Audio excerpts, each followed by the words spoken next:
إنما يخشى الله من عباده العلماء. وقال النبي صلى الله عليه وسلم العلماء ورثة الأنبياء أو كما قال عليه الصلاة والسلام. اللهم صل على محمد النبي الأمي وعلى آله وسلم تسليما. اللهم صل على محمد النبي الأمي وعلى آله وسلم تسليما. محترم و مکرم مہمانان کرام اور عزیز طلبہ، جیسا کہ ہم اور آپ جانتے ہیں کہ آج ہم اور آپ جس جشن کو منانے کے لیے یہاں پر جمع ہوئے ہیں، اس کی حقیقت ہم میں سے کسی پر مخفی نہیں ہے. ہر کوئی چھوٹا سے چھوٹا بچہ اس بات کو جانتا ہے کہ ہندوستان کے اندر دو ایسے دن ہیں، دو ایسے ایام ہیں جس دن پورے ملک کے اندر چاہے کسی بھی اعتبار سے ہو تقریبات منائی جاتی ہیں، چاہے کالج ہو یونیورسٹیاں ہو، تمام جگہوں پر جو ہے 26 جنوری کو جو ہے لوگ جشن مناتے ہیں. اور اس کی حقیقت کیا ہے؟ یہ 26 جنوری یا 15 اگست ہم تک کیسے پہنچا؟ اس کی حقیقت سے ہم میں سے جو ہے بہت سارے لوگ بےخبر ہیں. تو مختصر وقت میں مختصر طور پر آزادی سے لے کر جمہوریت تک میں آپ کے سامنے علماء کی قربانی اور ان باتوں کے اندر، اپنی باتوں کے اندر میں ہندوستان کے سنویدھان اور آرٹیکل کو آپ کے سامنے رکھوں گا کہ ہندوستان کا سنویدھان ہمیں کیا حق دیتا ہے، یہ جمہوریت ہمیں کیا حق دیتا ہے، ہمیں اس ملک کے اندر کس طریقے سے زندگی گزارنے کا حق حاصل ہے. سب سے پہلے ہمارے اس دیش کو یعنی ہندوستان کو سونے کی چڑیا کہا جاتا تھا. تو جب یہ بات برٹش برطانیہ کے پاس پہنچی، انگریزوں کے پاس پہنچی، تو وہ لوگ کئی ملکوں کا جو ہے اسی طریقے سے قبضہ کر چکے تھے. تو انہوں نے سوچا کہ کیوں نہ جہاں جس کو سونے کی چڑیا کہا جاتا ہے اس پر اپنا سکہ جمایا جائے، وہاں اپنی حکومت قائم کی جائے. چنانچہ اسی پرپس اور اسی مقصد کو پیش نظر رکھتے ہوئے وہاں سے ایک وقت 1601 عیسوی کے اندر ہندوستان کے اندر ایسٹ انڈیا کمپنی کے نام سے داخل ہوتا ہے اور وہ یہاں کی حکومت ہند سے یہ درخواست کرتا ہے کہ ہم ہندوستان کے اندر رہ کر جو ہے یہاں کے تجارتی کاروبار کو اور یہاں کی جو بزنس ہے ٹریڈنگ فارم کو جو ہے مضبوط کریں گے، اسٹرانگ کریں گے، اور یہاں کی تجارت کو ہم برطانیہ کے منڈی میں لے جا کر وہاں فروخت کریں گے اور وہاں سے جو بینیفٹ اور پروفٹ یا منافع ہوں گے ان کو ہندوستان کے اندر لگائیں گے. اس طریقے سے ہندوستان جو ہے سونے کی چڑیا سے اور آگے بڑھ جائے گا. لیکن اس مقصد کے پیچھے ان کا کوئی اور مقصد چھپا ہوا تھا، ان کی اور کوئی چالیں ان کے پیچھے چھپی ہوئی تھی. چنانچہ اس وقت کا جو بادشاہ تھا جہانگیر، انہوں نے ایک انگریز کو 400 مربع زمین دے کر کہا کہ یہاں کی حکومت تم کرو گے اور یہاں کے گورنر اور گورنمنٹ تم ہو. جب اس طریقے کی آزادی انگریزوں کو ملتی گئی، رفتہ رفتہ تدریجاً وہ لوگ جو ہے ہندوستان کے کئی بڑے محصول کے اندر کئی بڑے علاقوں پر اپنا تسلط قائم کیا اور وہاں اپنی حکومت قائم کی. جب یہ بات اس وقت کے شیر ٹیپو سلطان کے پاس پہنچتی ہے تو وہ ایک دور اندیش اور وہ ایک بہت ہی بزرگ اور دور اندیشی رکھنے والے بزرگ تھے. انہوں نے ان کے بہانے کو اور ان کے حیلے اور ان کے چال کو بھانپ لیا کہ یہ ہندوستان کے اندر تجارت کرنے نہیں بلکہ ہندوستان کو اپنا غلام بنانے کے لیے آئے ہیں. چنانچہ انہوں نے سب سے پہلے جو ہے ان کے خلاف عالمی بغاوت بلند کیا اور جب تک میدان کے اندر ٹیپو سلطان رہے وقت تک انگریزوں کے اندر اتنی ہمت اور صلاحیت اور قوت نہیں تھی کہ وہ ہندوستان کے کسی اور دوسرے صوبے یا دوسرے علاقے پر اپنا تسلط قائم کر سکے. جب تک ٹیپو سلطان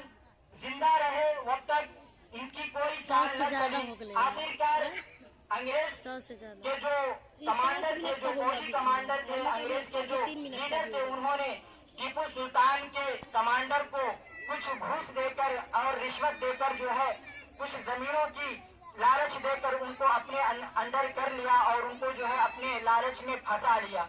इसी तरीके से टीपू सुल्तान शहीद की जो है शहादत खुद उनके अपने ही की वजह से जो है उनकी शहादत 1799 के अंदर हुई। इसीलिए किसी ने क्या खूब कहा है, हमें अपनों ने लूटा गैरों में कहा दम था, हमारी कश्ती वहीं डूबी जहां पानी कम था।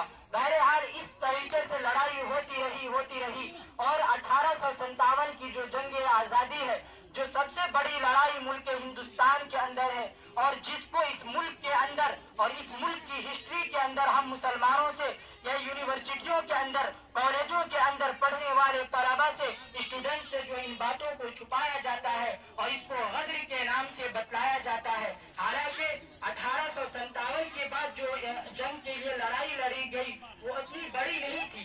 1857 तक हम मुसलमानों की आधी से जान, हमारे उलमा की आधी से जान जो है लुक़मा अजल बन चुकी थी। हमारे आधे से ज्यादा मुसलमान जो इस देश को आजाद कराने के लिए, इस मुल्क को आजाद कराने के लिए शहीद हो गए। वो इसी तारीख को आज हिंदुस्तान के अंदर हिस्ट्री की किताबों के अंदर या स्कूल और कॉलेजों के अंदर जो है इसको हमसे या हमारे मुस्लिम तलबा से या गैर मुस्लिम तलबा से जो है मख्फी रखा जाता है और उनको बतलाया नहीं जाता। आज आप इस चीज का मुशाहदा कर सकते हैं कि कहीं भी मुसलमान लीडरों का जो जिन्होंने असल कारनामा अंजाम दिया उनका नाम नहीं आता। सिर्फ गिने चुने चंद लोग हैं, मौलाना अबुल कलाम आजाद, मौलाना मोहम्मद अली जौहर, इसी तरीके के 2-3 उलमा का नाम लिया जाता है। अदरवाइज सबको छोड़ दिया जाता है, सबको जो है तर्क और उनकी हिस्ट्री को मलियामेट कर दिया जाता है। हालांकि इस हिंदुस्तान को आजाद कराने में सबसे अहम रोल, सबसे बड़ा किरदार और सबसे बड़ा रोल जो है उलमाए किराम और मुसलमानों ने इस देश को जो है आजाद कराने के लिए अपनी कुर्बानी पेश की। और क्यों न करते, क्योंकि एक मुसलमान बादशाही की वजह से हमारा ये मुल्क हिंदुस्तान गुलाम हुआ था। लिहाजा हक भी बनता है कि एक मुसलमान ही इस देश को आजाद कराने के लिए आगे बढ़े। बहरहाल इसी तरीके से 1857 की सबसे बड़ी जंग आजादी और लड़ाई के बाद बहुत सारी लड़ाइयाँ हुई और हत्या के आगे की लड़ाइयों के अंदर और थॉमसन अंग्रेज रिपोर्टर अपनी रिपोर्ट के अंदर ये बात लिखता है कि 1857 की जो जंग आजादी है जिसको हमसे मख्फी किया जाता है, हमसे छुपाया जाता है, उसके बारे में थॉमसन अपनी रिपोर्ट के अंदर ये बात लिखता है कि जब मैं अपने खैमे के अंदर पहुंचा तो देखा कि हमारे खैमे के अंदर बू आ रही थी, बदबू आ रही थी। मैंने सोचा कि हो सकता है कि कोई जानवर मेरे खैमे के पीछे, मेरे रूम के पीछे मरा हो, इसी की वजह से ये बू आ रही है। चुनांचे जब वो खैमे से निकल कर पीछे जाता है तो देखता है कि एक आग सुलगाई गई है जिसमें 40 उलमा को नंगा करके लाया जाता है और उनसे ये मुतालबात किए जाते हैं कि तुम सिर्फ ये कह दो। उलमा से ये कहा जाता है कि सिर्फ ये कह दो कि 1857 की जंग आजादी के अंदर हम शरीक नहीं थे। अगर तुम इसको एक्सेप्ट कर लेते हो, अगर तुम इसको कबूल कर लेते हो तो हम तुम्हें जो है आजाद करेंगे। लेकिन 40 उलमा को नंगा किया गया, उन्होंने भी इनकार किया और उन्होंने कहा नहीं, हम 1857 की जंग आजादी के अंदर शरीक थे, हमने उनके अंदर लड़ाई लड़ी। फिर उनको आग के अंदर ढकेला जाता है। फिर थॉमसन अपनी रिपोर्ट के अंदर कहता है कि फिर 40 उलमा को लाया जाता है, उनके साथ भी यही बर्ताव की जाती है। और थॉमसन अपनी रिपोर्ट के अंदर ये बात भी कहता है कि चांदनी चौक से लेकर खैबर तक कोई ऐसा दरख्त नहीं था जिस पर उलमा की गर्दनें न लटकी हो। बहरहाल बहुत सारी कुर्बानियां और हमारी जाने के बाद जो है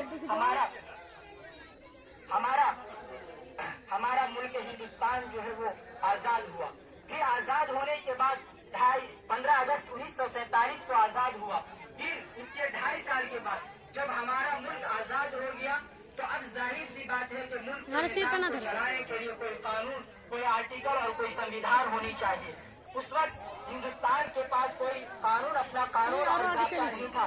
चुनांचे इसी मकसद के पेश नजर हमारे उलमा ने एक मीटिंग तश्कील दी जिससे सरबराह डॉक्टर भीमराव अम्बेडकर को बनाया गया और उन्हीं के मातहती में पूरे 2.5 साल के अंदर जो है कानून बनकर 26 नवंबर 1949 को सामने आया और उसके बाद 26 जनवरी 1950 को जो है इसको मुकम्मल तौर पर नाफिज कर दिया गया।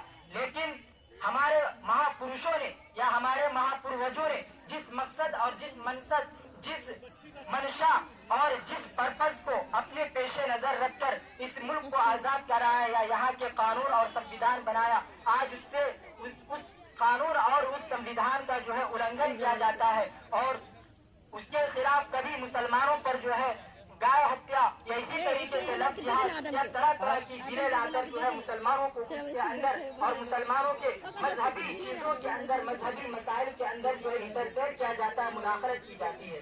हालांकि आर्टिकल नंबर 25 के अंदर ये हिंदुस्तान ने इस बात की इजाजत दी है और कवानीन के अंदर ये बात लिखी हुई है, freedom of conscience and practice and freedom of propagation, कि किसी को भी, चाहे वो किसी भी धर्म के लोग हो, किसी भी मजहब के लोग हो, उनके मजहब के अंदर किसी तरीके की मुदाखलत नहीं की जाएगी। कोई उसके अंदर इंटरफेयर और दखल अंदाजी नहीं कर सकता।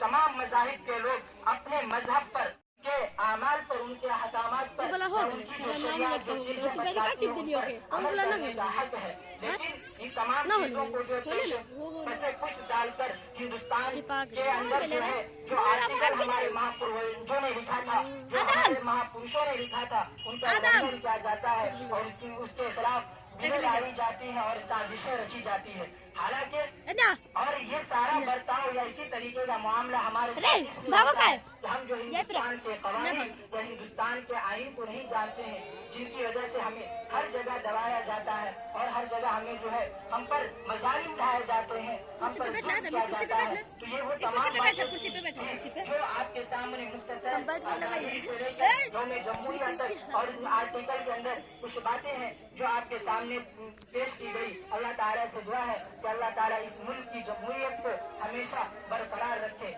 इन्हीं बातों पर मैं अपनी बातों को खत्म करता हूँ। वाखिर दावाना अल्हम्दुलिल्लाहि रब्बिल आलमीन। अब अगली तकरीर पेश करने के लिए फातिमा सल्लल्लाहु अलैहि वसल्लम को दावत देता हूँ कि वो आए।